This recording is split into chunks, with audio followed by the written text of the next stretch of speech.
Hey, what's up, y'all? It's Hookah Anonymous, and you are now rocking with Mickey Truth. She live up to her name, not the fame. So make sure y'all subscribe to her channel and stay updated on what's real. Bye. Coming from where I come from, they doubted me, but I came up. I made it through the storm, trying to conquer the world. I made it through the storm, trying to conquer the world. Coming from where I come from, they doubted me, but I came up. I made it through the storm, trying to conquer the world. I made it through the storm, trying to conquer the world. Good reporting ass Mickey. We love you, Mickey. What's up, y'all? It's your girl, Mickey Truth, aka the Queen of Paperwork. Make sure you like, comment, share, subscribe, tell a friend to pull up. Your girl is about to drop some more content.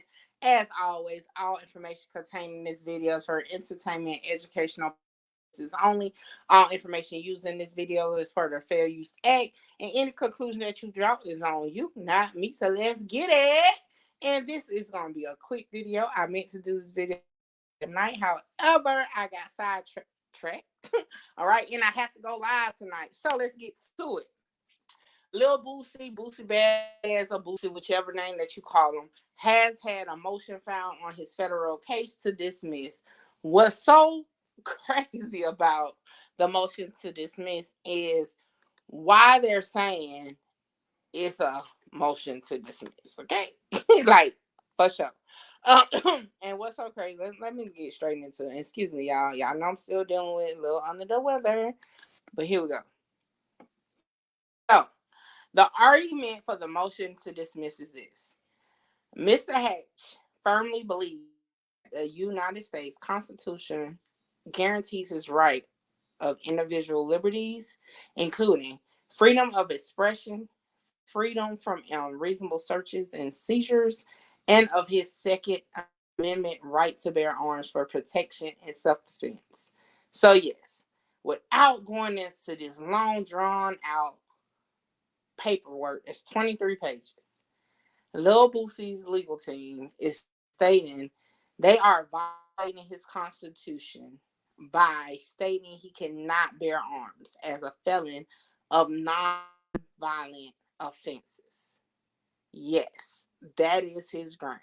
Now, do y'all think that's absurd to even try it? Or do y'all think it's something to it that might work? Okay. Now, they're using Burren as part of their argument. Now, you already know the state definitely came back with their whole situation. And their argument is this. The felon in possession law is constitutional, okay? They said the Supreme Court has held that the Second Amendment confers an individual right to keep and bear arms inside and outside their home or of the home. Yet in doing so, the court has repeatedly described the rights at issue as those of law-abiding citizens, and has even identified felon in possession laws as presumptively lawful. And then they use Heller 554 U.S. Act 626 and N.26. So, what do y'all think the judge is going to say to this? I don't know about y'all, but I definitely see this being a showdown. Okay. Now, do I personally feel like it's going to go nowhere? No. Because, I mean, if that's the case, I'm pretty sure this would have happened before. But, nevertheless, okay, hey, shoot your shot. Shoot your shot. Now, another thing that came out, it was some uncertainty, I guess you would say, in regards to exactly what happened with the whole state case, right? So let's take a look at that because they put some information inside of the documents. So let's take a look at that and kind of see what we can get from it. Now, this document is according to the defense. So according to Boosie's team, okay, this is what it says. Boom, boom, boom, boom. Statement of facts. May 6, 2023, 3 p.m. the San Diego Police Department was spying, or as he writes, conducting intelligence gathering on the social media platform Instagram. In the course of his investigation, the detective saw a story by Instagram user KP2 underscore market made, which belonged to an individual by the name of Alondre Dickerson, Mr. Dickerson in quotation. According to the detective, Mr. Dickerson is a known neighborhood Crip gang member. The story, which was a live stream of a rap music video, showed an individual in red pants with a handgun tucked into his back waistband. This turned out to be Mr. Hatch. So, just for clarification, it now states, according to the defense, that this was not founded until this live. So I know with some rumors saying that no, it was saw on Boosie's live, but they're saying no, that's not what happened. Okay. Now it does go on upon realizing that he was witnessing Mr. Hatch in neighborhood Crip territory with a handgun. The detective had a police helicopter fly over the area in which the video was being shot to locate Mr. Hatch. It bears noting that the reason the detective was able to immediately recognize Mr. Hatch on the story is because Mr. Hatch, otherwise known as Boosie Badass, is a very famous rapper. The police personnel or helicopter personnel was able to locate Mr. Hatch, and they witnessed him enter the rear of a black SUV Mercedes Benz. Subsequently, officers with the San Diego Police Department stopped the Mercedes Benz. Okay. Officer McGowan's and Officer Vasarola stopped the Mercedes Benz Mr. Hatch was in at around 30 p.m. The officers report that they observed the Mercedes Benz failed to stop at a red light. They activated their vehicle siren, and the Mercedes Benz came to a complete stop after continually driving one block. The officers found a Michael Fisher behind the wheel, Mr. Hatch in the rear passenger side, and Billy Ray Johnson in the rear driver's side. Upon asking Mr. Hatch whether he had any weapons, he responded that his security, Mr. Johnson, did. The officers searched Mr. Johnson's black satchel bag that he had across his body, and they discovered that he had a loaded purple handgun in it. Thereafter, the officers found a loaded handgun in the center area of the rear seats. The officers transported all three of the occupants of the Mercedes Benz to the San Diego Police Department headquarters, and there Detective Sharif interviewed them. Mr. Fisher told, and that's the driver, told the detective that he did not know Mr. Hatch and Mr. Johnson. He indicated that he had heard of Mr. Hatch, but the video shoot was his first interaction with Mr. Hatch. Mr. Fisher denied knowing that a handgun was on the rear seat of the Mercedes Benz. Mr. Fisher also stated he did not hear any conversation between Mr. Johnson and Mr. Hatch regarding a gun. Mr. Fisher also indicated that he did not see any guns during the music video shoot. Mr. Fisher also denied being a part of the game. So basically, Mr. Fisher said nothing. Okay? That's what that came down to. Mr. Johnson told the detective that he was security for Mr. Hatch's performance schedule in San Diego. Mr. Johnson also told the detective that both of the seized guns belonged to him. Mr. Johnson claimed that he had the guns in his possession for about 5 to 6 months. He also indicated that the guns were registered to a Rago Nelson or Miss Nelson. Mr. Johnson claimed that he did not know anyone who was in the music video shoot other than Mr. Hatch. He also claimed that he is not involved in gangs. So he basically took ownership of the weapons. I mean, he said it himself. Now let's continue on. In the course of a detective's interrogation of Mr. Hatch became visibly irate so much that the detective did not get a word into Mirandize Mr. Hatch. Mr. Hatch insisted that the guns were in Mr. Johnson's satchel bag. He also claimed that the guns were never on the rear seat. Okay, I can understand that because I mean that's the breaking point between him getting a charge and not just the charge being going to Mr. Johnson. I get it. At a point in the interrogation, Mr. Hatch calmed down. Prior to exiting the interview room, the detective's partner, Detective Williams, placed a photo on the table. Detective Williams then said that was the reason Mr. Hatch was at headquarters. Mr. Hatch then responded with a confession knew it was a gun. Huh? Based on this, the detectives requested that the San Diego County District Attorney prosecute Mr. Hatch and Mr. Johnson. What in the hell was on the picture? What was the photo? Now I'm interested, like, what was the photo to make them what? Huh. I don't know. Okay. Now the next part here is the communication requested are Brady material, as they tend to negate guilt, are evidence of a compromised criminal investigation, and might mitigate the offense charge. Whoa, that was a lot. So, like, what does it mean? Um, I'm still on the whole photo. What was the photo? So they didn't turn over evidence. Got to be.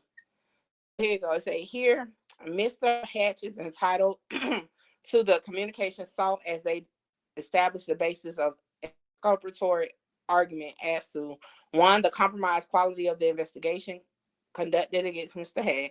Hatch, and two, a governmental bias amounting to vindictiveness against Mr. Hatch. Mr. Hatch faces these charges as part of a rush to apprehend a well-known rapper, a figure of the Black urban entertainment community whose career has spanned more than 2 decades. Indeed, Detective Sheriff of the San Diego Police Department indicated that he recognized Mr. Hatch immediately upon seeing him tagged on an Instagram story on which he was spying. So then they go back into the whole situation of the car to stop. What's else? Second, okay, it then goes into the Fifth Amendment right. Why did they say that?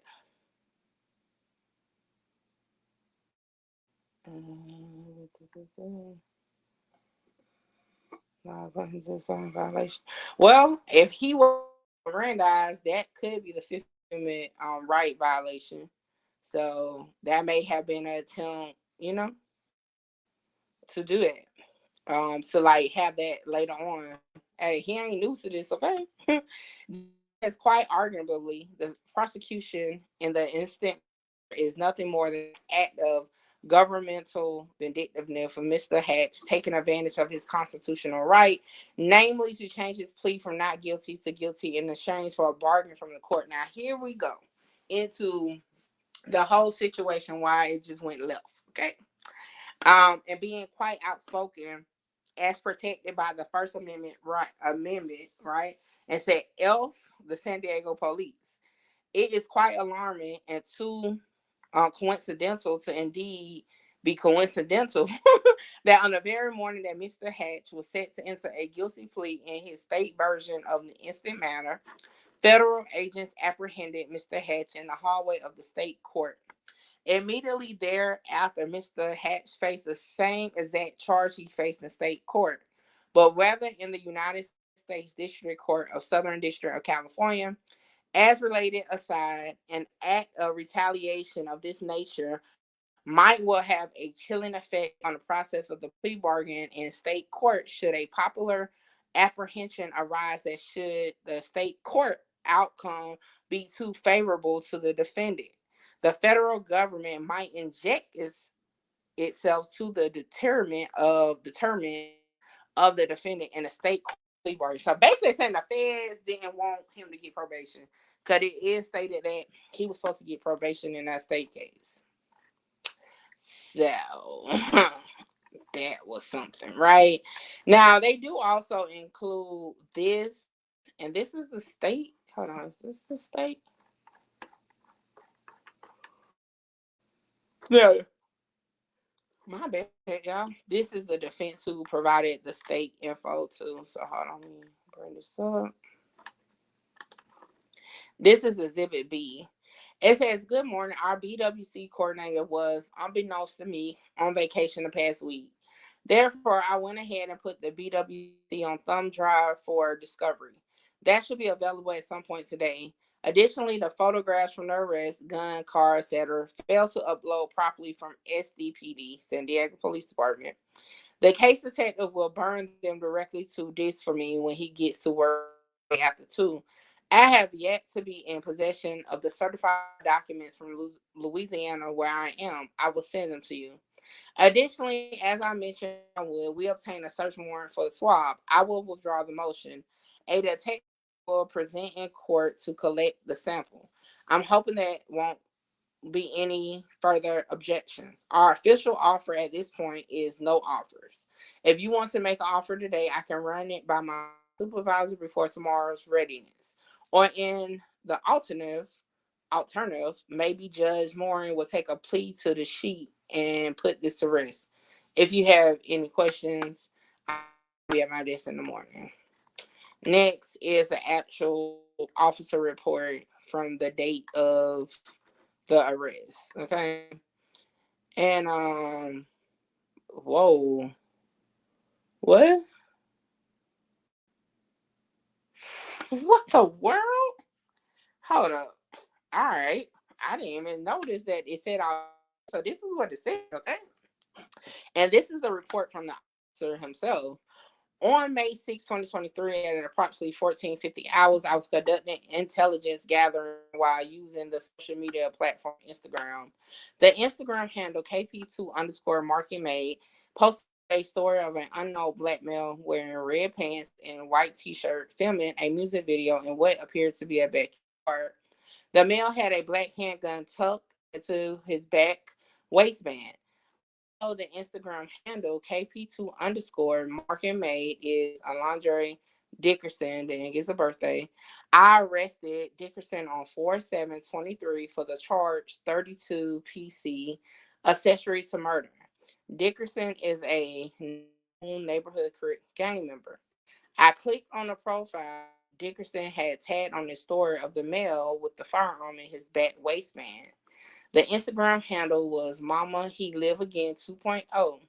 Once clicking on the profile, I immediately recognized the male as the known rapper Lil Boosie or Boosie Badass. Little Boosie later identified as Torrance Hatch. When I clicked on the Instagram handle Mama He Live Again 2.0, it showed the visual had a live story currently taking place. I clicked on the live story and watched it for several minutes. The live story showed the street sign 49th in the background. Based on my training and experience, the street gang neighborhood Crips will hang out on 49th Street and Guyman Street in neighborhood Crip territory. Based on Dickerson's and Hatch's Instagram stories, I was able to fly to the area, okay, to see if they could see a music video. They was seeing them. They was able to locate them. Then they stopped them. One of the firearms located appears to be the firearm Hatch had tucked into his waistband. See Hatch's arrest report for further details. Where's the arrest report? What is this? Yeah, they don't have the arrest report in here. But hey, that is. Oh, here we go. Let me see. What else they put?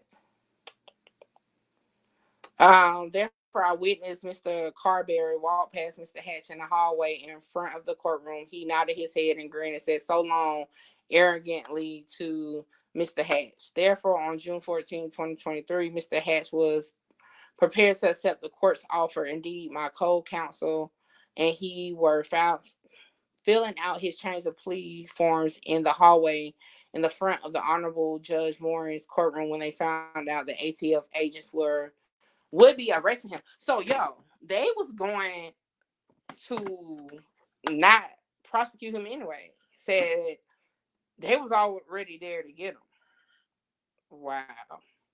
So it says at number 16 that it is my belief that members of the San Diego District Attorney's Office and or its agent contacted the U.S. Attorney's Office out of discontent with the non-custodial offer that the state judge made to Mr. Hatch. Ooh. So they're saying they think this was just a retaliation because they wanted to get Lil Boosie. That is something. Listen, this is an update on this case. Is no more to provide at this time. However, make sure you stay tuned. I will be going live because y'all already know we got to talk about this. I guess ever in this saga with Carly Russell, but we're gonna get into it. Make sure you like, comment, share, subscribe, tell a friend to pull up, and make sure you get on my live later on. Okay. So with that, I'm gonna go ahead and close out. So until next time, holla.